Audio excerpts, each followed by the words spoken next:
Hi friends, welcome back to Hema lifestyle ಅಂತ ಹೇಳ್ತಾ ನನ್ನ ಇವತ್ತಿನ ಒಂದು ವ್ಲಾಗನ್ನು ಸ್ಟಾರ್ಟ್ ಮಾಡ್ತಾ ಇದ್ದೀನಿ. ಎಲ್ಲರೂ ಹೇಗಿದ್ದೀರಾ? ಐ ಹೋಪ್ ಎಲ್ಲರೂ ಚೆನ್ನಾಗಿದ್ದೀರಾ ಅಂತ ಅಂದ್ಕೊಂಡಿದ್ದೀನಿ. ಸೊ ಫ್ರೆಂಡ್ಸ್, ಏನಪ್ಪ ಅಂತ ಅಂದರೆ ಎಲ್ರಿಗೂ ಕೂಡ ಅನ್ನಿಸ್ತಿರುತ್ತೆ, ಏನಪ್ಪ ನಾವು ಇಷ್ಟೆಲ್ಲ ಕೆಲಸ ಮಾಡ್ತಾ ಇದ್ದೀವಿ, ಆದರೂ ಕೂಡ ನಾವು ಫೈನಾನ್ಷಿಯಲ್ ಪ್ರಾಬ್ಲಮ್ಸ್ದಿಂದ ಈಚೆ ಬರೋಕ್ಕೆ ಆಗ್ತಾ ಇಲ್ಲ ಅಂತ ನಮಗೆ ತುಂಬಾ ಅನ್ನಿಸ್ತಿರುತ್ತೆ. ಮತ್ತು ನಾವು ತುಂಬ ಕೆಲಸ ಮಾಡ್ತಾ ಇರ್ತೀವಿ, ತುಂಬ ಹಣ ನಾವು ಗಳಿಸ್ತಾ ಇರ್ತೀವಿ, ಅದು ನಮಗೆ ಕೈಯಲ್ಲಿ ಉಳಿತಾ ಇರಲ್ಲ. ಸೊ ಇದಕ್ಕೆಲ್ಲ ಏನು ಮಾಡಬೇಕು, ಇದಕ್ಕೆಲ್ಲ ಯಾವ ಥರ ಒಂದು ರೆಮಿಡಿಯನ್ನು ಮಾಡಿದ್ರೆ ಚೆನ್ನಾಗಿರುತ್ತೆ, ಯಾವುದರಿಂದ ನಮಗೆ ಒಳ್ಳೆಯದಾಗತ್ತೆ ಅನ್ನೋದ್ರ ಬಗ್ಗೆ ನಾನಿವತ್ತು ತಿಳಿಸೋಣ ಅಂತ ಇದ್ದೀನಿ. ಓಕೆ, ಬನ್ನಿ ಫ್ರೆಂಡ್ಸ್, ಹೇಗೆ ಮಾಡೋದು ಅಂತ ತೋರಿಸ್ಕೊಡ್ತೀನಿ. ತುಂಬಾ ಈಸಿಯಾದ ಒಂದು ರೆಮಿಡಿ, ತುಂಬ ನಮಗೆ ಯೂಸ್ಫುಲ್ ಅಂತಲೇ ಹೇಳ್ಬೋದು. ಜೊತೆಗೆ ಏನಪ್ಪ ಅಂತಂದರೆ ನಾನು ಕೂಡ ಇದನ್ನು ಟ್ರೈ ಮಾಡಿದ್ದೀನಿ, ನನಗಂತೂ ತುಂಬ ಒಂದು ಒಳ್ಳೆಯ ಸಕ್ಸಸ್ಫುಲ್ಲನ್ನು ಕೊಡ್ತಿದ್ದೀನಿ. ನೋಡೋಣ ಹೇಗೆ ಮಾಡೋದು ಅಂತ. ಮೊದಲಿಗೆ ನಾವಿಲ್ಲಿ ಒಂದು ಮಣ್ಣಿನ ತಟ್ಟೆಯನ್ನು ತಗೋಬೇಕಾಗತ್ತೆ. ಈ ಒಂದು ಮಣ್ಣಿನ ತಟ್ಟೆಗೆ ನಾವು 3 ಹಿಡಿ ಉಪ್ಪನ್ನು ಹಾಕ್ಕೊಳ್ಬೇಕಾಗತ್ತೆ. ಆಲ್ರೆಡಿ ನಾನಿಲ್ಲಿ 3 ಹಿಡಿಯನ್ನು ನಾನು ಈ ಥರ ಬೊಕ್ಸೆಯಲ್ಲಿ 3 ಹಿಡಿಯನ್ನು ನಾನಿಲ್ಲಿ ತೊಗೊಂಡಿದ್ದೀನಿ. ನೋಡಿ, ಸಂಪೂರ್ಣವಾಗಿ ನಾನು ಇದೆಲ್ಲ ಉಪ್ಪನ್ನು ಇದಕ್ಕೆ ಹಾಕ್ಕೊಳ್ತಾ ಇದ್ದೀನಿ. ಹಾಕ್ಕೊಂಡು ನಂತರ ನೋಡಿ ಈ ಥರ ಸಮನಾಗಿ ನಾನು ಕೈಯಲ್ಲಿ ಮಾಡ್ಕೊಳ್ತಾ ಇದ್ದೀನಿ. ತುಂಬಾ ಈಸಿ, ತುಂಬ ಯೂಸ್ಫುಲ್ ಅಂತಲೇ ಅನ್ಬೋದು. ಯಾಕಂದರೆ ನಾನಿಲ್ಲಿ ಮಾಡಿ ನಾನು ಪ್ರಯತ್ನ ಪಟ್ಟಿರೋವಂಥದ್ದನ್ನು ನಾನು ನಿಮಗೆ ಹೇಳ್ತಿದ್ದೀನಿ. ಯಾಕಂದರೆ ಲೇಡೀಸ್ಗೆ ಏನಪ್ಪ ಅಂತ ಅಂದರೆ ಹೇಗೆ ದುಡ್ಡು ಉಳಿಯುತ್ತೆ, ನಮ್ಮ ದುಡ್ಡು ಎಲ್ಲಿ ಹೋಗ್ತಿದೆ ಅನ್ನೋದನ್ನು ನಾವು ಯೋಚನೆ ಮಾಡ್ತೀವಿ. ನೋಡಿ, ಮೊದಲು ಇಲ್ಲಿ ಅರಿಶಿಣವನ್ನು ತಗೊಳ್ತಾ ಇದ್ದೀನಿ. ಒಂದು ಲೈನನ್ನು ಹಾಕ್ಕೊಳ್ಳಿ ನೀವಿಲ್ಲಿ, ಇಷ್ಟೇ ಸಾಕು. ಓಕೆನಾ? ಒಂದು ಲೈನ್ ಥರ ಹಾಕ್ಕೊಂಡಿದ್ದೀನಿ ಅರಿಶಿಣದಲ್ಲಿ. ಫುಲ್ಲು ಉದುರಿಸ್ಬಿಡಿ ಈ ಥರ ಉದ್ದಕ್ಕೆ. ಮತ್ತು ನಾನಿಲ್ಲಿ ಕುಂಕುಮವನ್ನು ತಗೊಳ್ತಾ ಇದ್ದೀನಿ. ಅದನ್ನು ಕೂಡ ನೋಡಿ ಈ ಥರ ಉದುರಿಸಿಬಿಡಿ.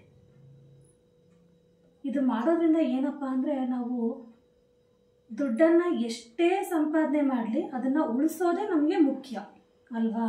ನಾವು ದುಡ್ಡನ್ನು ತಂದು ಕಷ್ಟಪಟ್ಟು ಸಂಪಾದನೆ ಮಾಡಿ ನಮ್ಮ ದುಡ್ಡು ಎಲ್ಲಿ ಹೋಗ್ತಿದೆ ಅಂತ ನಮಗೆ ಗೊತ್ತಾಗಬೇಕಲ್ವಾ? ನಾವು ಏನೇ ಒಂದು ಖರ್ಚು ಮಾಡಲಿ, ಏನೇ ಮಾಡಿದ್ರೂ ಕೂಡ ಹಣ ಎಲ್ಲಿ ಹೋಯಿತು ಅನ್ನೋದು ನಮಗೆ ಗೊತ್ತಾಗಬೇಕು. ನೋಡೋಣ. ನೋಡಿ, ನಾನಿಲ್ಲಿ 5 ಏಲಕ್ಕಿಯನ್ನು ತಗೊಂಡಿದ್ದೀನಿ. ಇದನ್ನು ಮಧ್ಯಭಾಗದಲ್ಲಿ ಇಡ್ತೀನಿ. ನೆಕ್ಸ್ಟ್ ನಾವಿಲ್ಲಿ ಏನಪ್ಪ ಮಾಡಬೇಕು ಅಂತ ಅಂದರೆ ಕೆಂಪು ಹೂಗಳನ್ನು ನಾವಿದಕ್ಕೆ ಇರಿಸ್ಬೇಕಾಗತ್ತೆ. ಆದಷ್ಟು ನಾವಿಲ್ಲಿ ಕೆಂಪು ಹೂಗಳನ್ನು ಇಡೋದ್ರಿಂದ ಮಹಾಲಕ್ಷ್ಮಿ ತುಂಬಾ ಖುಷಿ ಪಡ್ತಾರೆ ಅಂತಲೇ ಅನ್ಬೋದು.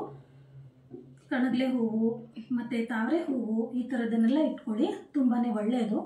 ಮತ್ತು ನಾವು ಈ ದುಡ್ಡು ಯಾವುದು ಅಂತ ಅಂದರೆ ನಾನು ಮೊನ್ನೆ ಒಂದು ಗೌನನ್ನು ಸ್ಟಿಚ್ ಮಾಡಿ ಹಾಕಿದ್ದೆ, ಅದರಲ್ಲಿ ಬಂದಿರುವಂತಹ 500 ರುಪೀಸ್ ದುಡ್ಡು ಇದು. ಓಕೆನಾ? ನಮ್ಮ ಮನೆಗೆ ಯಾವುದೇ ದುಡ್ಡು ಆಗ್ಬೋದು, ಅದು ನಮ್ಮ ಯಜಮಾನ್ರದ್ದಾಗ್ಬೋದು, ನಮ್ಮದಾಗ್ಬೋದು.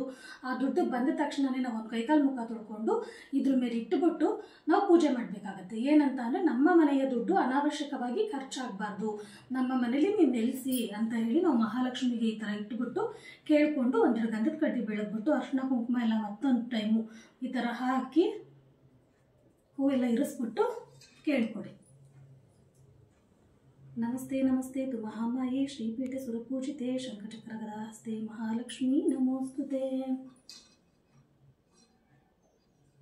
ಮತ್ತು ಇದನ್ನು ನಾವು ಎಲ್ಲಿಡಬೇಕು ಅಂತಂದರೆ, ಇದನ್ನು ನಿಮಗೆ ಆದರೆ ನೀವು ದೇವ್ರ ಮನೆಯಲ್ಲಿ ಜಾಗ ಇತ್ತು ಅಂತಂದರೆ ದೇವ್ರ ಮನೆಯಲ್ಲಿ ಇಡ್ಬೋದು.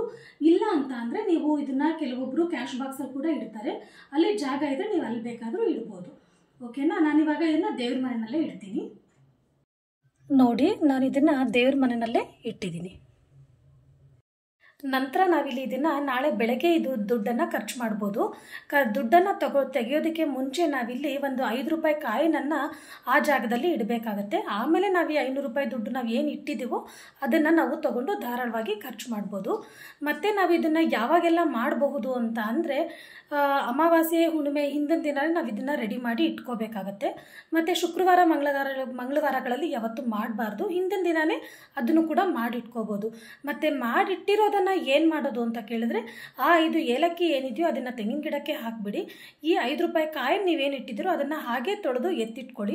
ಮತ್ತೆ ನೀವು ಮಾಡೋದಕ್ಕೆ ಇದನ್ನು ಬಳಸ್ಕೋಬೋದು. ನಂತರ ಈ ಉಪ್ಪನ್ನು ನೀವು ಸಿಂಕ್ನಲ್ಲಿ ಹಾಕಿ ನೀರು ಹಾಕಿ ಬಿಟ್ಬಿಡಿ. ಆವಾಗ ನಮ್ಮ ಮನೆಯಲ್ಲಿರೋ ನೆಗೆಟಿವ್ ಎನರ್ಜಿ ಕೂಡ ಹಾಗೆ ಹೊರಟೋಗುತ್ತೆ. ತುಂಬಾ ಒಳ್ಳೆ ರಿಸಲ್ಟ್ ಕೊಡುತ್ತೆ. ನೀವು ಕೂಡ ಮಾಡಿ ನೋಡಿ, ತುಂಬ ಚೆನ್ನಾಗಿದೆ ಅಂತಲೇ ಹೇಳ್ಬೋದು. ನಿಮಗೆ ಏನು ಅನ್ನಿಸ್ತು ಅಂತ ಹೇಳಿ ಒಂದು ಕಮೆಂಟ್ ಸೆಕ್ಷನಲ್ಲಿ ತಿಳಿಸ್ಕೊಡಿ. Thank you all. Thank you for watching. Bye.